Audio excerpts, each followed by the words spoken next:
तुम ही सरबलंद रहोगे, तुम ही कामयाब रहोगे। लेकिन शर्त का रखी, इन कुंतुम मुमिन, अगर तुम मोमिन बनकर रहे तो फिर क्या वजह है कि आज मुसलमान कामयाब व कामरान नहीं है? इसके पीछे सिर्फ एक सबब है कि आज हमारे पास इस्लाम है, इस्लाम के मानने का दावा भी है, मगर ये सिर्फ दावा ही दावा है।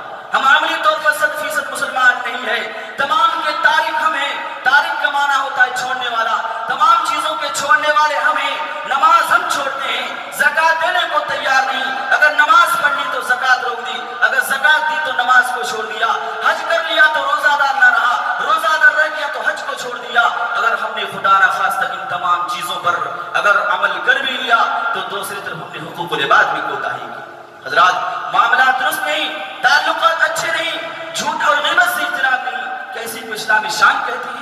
कैसी बुनियाद पर हम इमामत और क़यादत का ख्वाब देखते हैं? हजरत गिरामी, एक बात हमेशा ये भी ज़हन में रखें कि अल्लाह रब्बुल आलमीन ने मोमिन बंदों से जो वादा किया है वो वादा खिलाफी कभी नहीं करता। अल्लाह रब्बुल आलमीन तमाम आयत करीमा के अंदर यही कह रहे हैं कि इंसान अपनी जिंदगी के अंदर ईमान और अमल सालेह को अपना ले तो उसकी जिंदगी के अंदर खुशहाली खुशहाली आएगी और उसे कोई चीज कामयाबी से रोक नहीं सकती। लेकिन ये हमारे अंदर ये ईमान होना चाहिए कि अल्लाह रब्बुल आलमीन मोमिन बंदों से जो वादा किया है वो वादा खिलाफी नहीं करता। जैसे कि अल्लाह रब्बुल आलमीन ने सूरह आल इमरान आयत नंबर 9 के अंदर इरशाद फरमाया कि इन्नल्लाह ला युखलिफुल मिआद, यकीनन अल्लाह रब्बुल आलमीन मोमिन बंदों से ये वादा किया है वो वादा खिलाफी नहीं करता। इसी तरह से हमें से हर शख्स को यकीन कर लेना चाहिए कि हम तमाम इंसानों की खैर और भलाई ईमान और अमल सालिह में दाखिल है।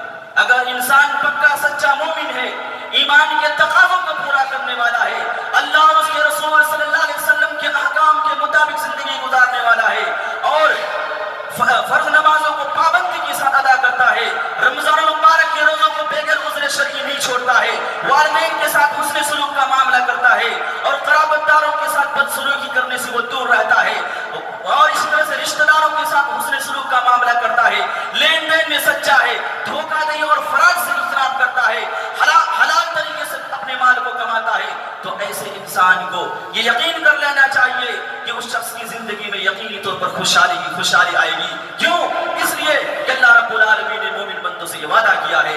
लेकिन अगर इसके बरक्स, इसके उल्टा अगर इंसान फासिक व फाजिद है, बदकिरदार है, बद अखलाक है, ना तो नमाजों का वो पाबंद है, अपनी मर्जी के मुताबिक रोजा रखता है, बैतुल्लाह शरीफ का तवाफ करने का इरादा तक नहीं करता, इस्तिताअत होने के बावजूद भी वो हज करने के लिए इरादा नहीं करता, इसी तरह से वालिदैन के साथ बदसलूकी से पेश आता है, रिश्तेदारों के साथ हुस्न सलूक का मामला नहीं करता, पड़ोसियों के हुकूक को सही से नहीं समझता, इसी तरह से हराम तरीके से अपने माल को कमाता है, नमाज को छोड़ता है, धोखाधड़ी और फराड से अपना काम को लेता है, तो ऐसे इंसान को यकीन कर लेना चाहिए कि वो शख्स इस दुनिया के अंदर कितनी भी कोशिश कर ले, उनकी कोशिश नाकाम रहेगी।